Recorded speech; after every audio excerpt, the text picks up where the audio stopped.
This week on Africa Weekly, we visit some of the Nigerians displaced by Boko Haram violence, whose homecoming is still a distant dream.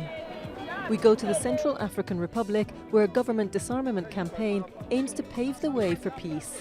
And we head to the Pyramids of Giza, a tourist hotspot that's just missing tourists. But first, a summary of the stories that made the headlines this week. Jacob Zuma in the firing line. The South African president is facing calls in court, in parliament and on the streets to have him impeached or dumped by the ruling ANC party. On Thursday night, lawmakers from the leftist economic freedom fighters noisily interrupted his State of the Nation address in the latest attack on the embattled president. Among the issues that have sparked calls for Zuma's removal from office is the use of taxpayers' money to upgrade his private residence, as well as a slew of other corruption allegations. A man suspected of detonating a bomb on a Somali passenger plane last week had initially intended to board a Turkish Airlines flight, the company's chief said on Monday. Also this week, Somali intelligence officials released surveillance footage appearing to show a passenger being given a laptop in which the bomb was concealed. The February 2nd blast ripped a hole in the fuselage of the Dalo Airlines plane shortly after it took off from Somalia's main airport, killing the suspected bomber and forcing an emergency landing. Tunisia has completed the construction of a barrier along its border with Libya, months after attacks on its national museum and a beach resort killed dozens of tourists. The barrier stretches around 200 kilometers from the Mediterranean coast, across about half the length of the frontier between the two neighbors. Two attacks claimed by the Islamic State group last year killed 59 foreign tourists, with Tunisian officials saying the assailants had trained in conflict-ridden Libya, where the group is active. Just a week after President Robert Mugabe declared a state of disaster in many rural areas hit by severe drought, Zimbabwe's Vice President Emmerson Mnangagwa has now appealed to local businesses and charities for $1.5 billion in aid. Mnangagwa said the money would help save more than a quarter of the population from starvation due to the drought caused by the El Niño weather phenomenon. Supporters of Kizza Besigye, a strong contender in Uganda's forthcoming presidential elections, thronged the streets of Kampala this week to cheer on the man they hope will bring change to the country. With less than a week to go, campaigning is in full swing, but few expect that any of the 7 opposition candidates will end Museveni's 30-year rule. Candidates on all sides have also raised fears of violence following the recruitment of volunteer police known as crime preventers, as well as claims that opposition groups are organizing militia forces.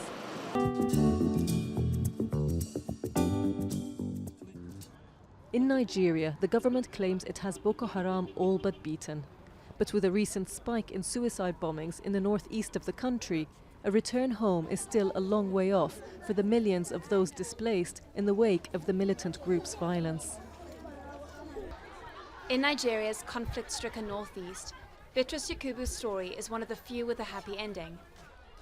After fleeing a Boko Haram attack, he was able to find his heavily pregnant wife in one of the many camps for the internally displaced in Maiduguri. She then had twins. But returning to the home they fled in Baga is out of the question. If no measures are taken, how can I go back? How can I take myself to death? Only when Baga is secure and everything has been put back in place, that's when we will go back. Houses burned, cattle raided, the millions displaced by Boko Haram left behind everything for the camps of Maiduguri.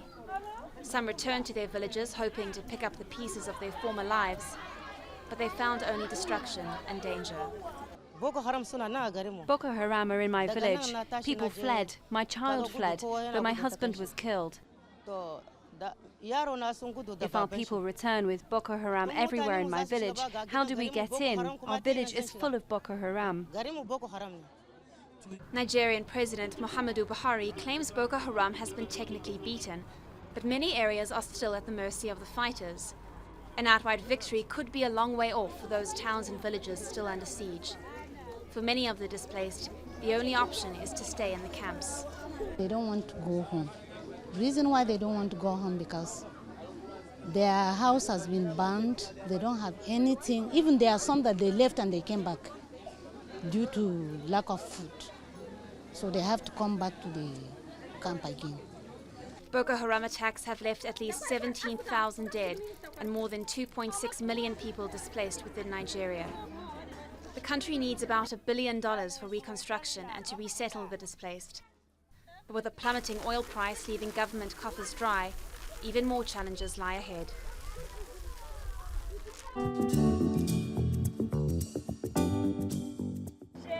Today is payday for these members of ex-Seleka and anti-Balaka militias.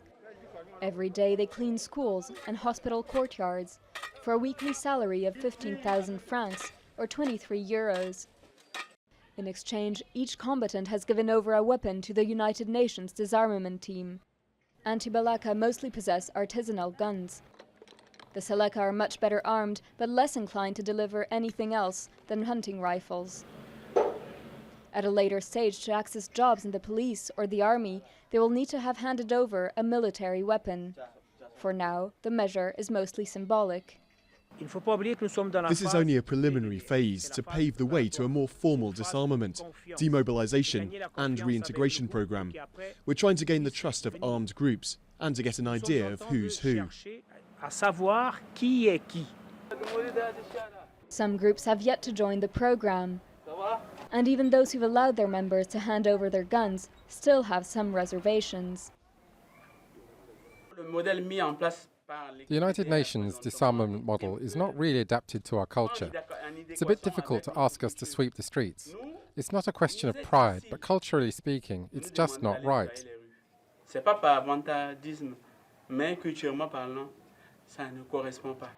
In a few weeks, a new government will be elected to replace the transitional authorities. One of its top priorities will be to sign agreements with the armed groups to begin a more complete disarmament, demobilization and reintegration process.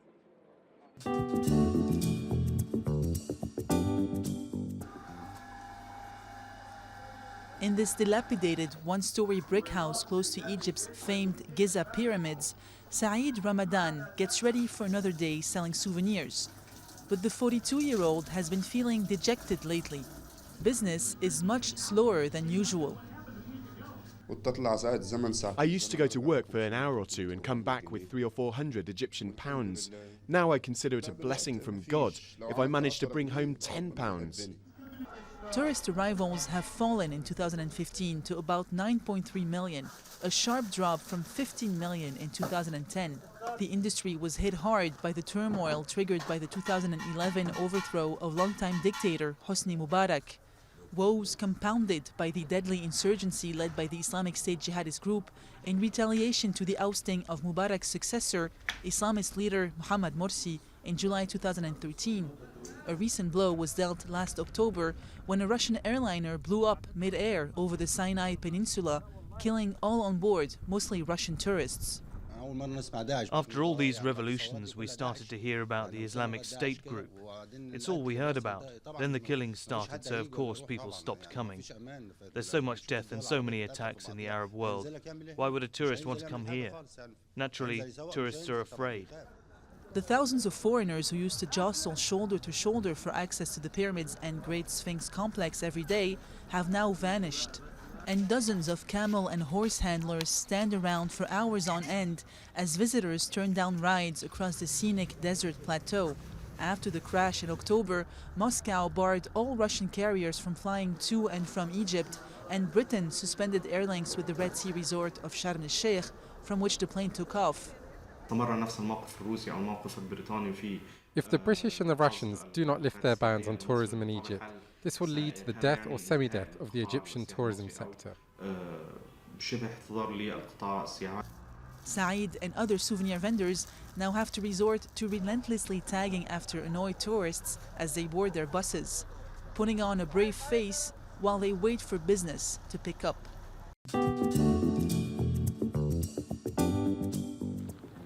And in South Sudan, hopes are running high to send a team of runners to Rio de Janeiro to compete in the Olympic Games for the first time since the country's formation in 2011.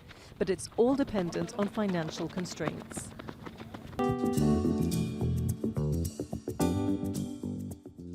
Next week we'll take you to Mozambique, where villagers are fleeing clashes between the army and the main opposition party. That's all from us at Africa Weekly. Until next week.